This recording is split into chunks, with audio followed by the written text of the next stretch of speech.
बिहार के विश्वविद्यालय में एक से एक कारनामा होता है। अब नया कारनामा यह है कि बिना नामांकन लिए ही परीक्षा तिथि घोषित कर दी गई है। कामेश्वर सिंह दरभंगा संस्कृत विश्वविद्यालय में परीक्षा विभाग के द्वारा पंजीयन और परीक्षा फॉर्म की तिथि प्रकाशित कर दी गई है। विश्वविद्यालय के इस कारनामे से छात्र और विभागाध्यक्ष आश्चर्य में हैं, क्योंकि संबंधित वर्गों में छात्रों को अभी तक नामांकन भी नहीं हो सका है। ऐसे में बिना नामांकन के परीक्षा फॉर्म कैसे भर सकते हैं। शास्त्री कर चुके छात्र कमलेश कुमार मिश्र बताते हैं कि संस्कृत विश्वविद्यालय में शास्त्री कर चुके हैं, लेकिन रिजल्ट अभी तक नहीं आया है, तो इस कारण से नामांकन का तो कोई सवाल ही नहीं होता।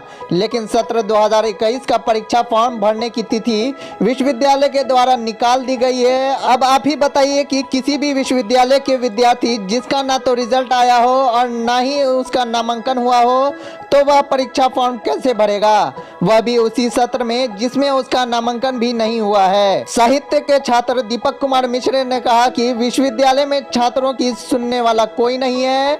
यहाँ पर कई दिनों से विश्वविद्यालय का चक्कर लगा रहे हैं, ना तो कोई सही से जवाब दे पा रहा है और ना ही नामांकन किया जा रहा। गौरतलब है कि कामेश्वर सिंह दरभंगा संस्कृत विश्वविद्यालय में 2021 में कई परीक्षाओं का संचालन 2022 में हुआ। परीक्षा फल का प्रकाशन 2023 के जनवरी महीने में ही हुआ है, वह भी आनन फानन में प्रकाशित किया गया है, जिसका अभी तक अंक प्रमाण पत्र भी नहीं बना हुआ है और न ही संबंधित विभागों को अभी तक रिजल्ट के साथ अंक प्रमाण पत्र उपलब्ध कराया गया है।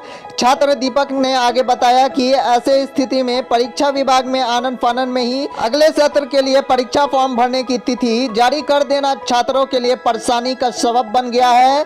परीक्षा विभाग के द्वारा आचार्य फर्स्ट सेमेस्टर सत्र 2021 से 23 सेमेस्टर सत्र 2020 से 22 और तृतीय सेमेस्टर सत्र 2019 से 21 का रिजल्ट प्रकाशित करने के साथ शास्त्री प्रथम खंड 2020 से 23 और द्वितीय तथा तृतीय खंड का रिजल्ट भी घोषित कर दिया गया। ना तो अंक पत्र निर्गत किया गया और ना ही प्रमाण पत्र ही मिल सका है, जबकि ऐसी स्थिति में अगले सत्र के लिए फॉर्म भरने की तिथि भी जारी कर दी गई, जो विश्वविद्यालय का यह मामला काफी चर्चे में बना हुआ है।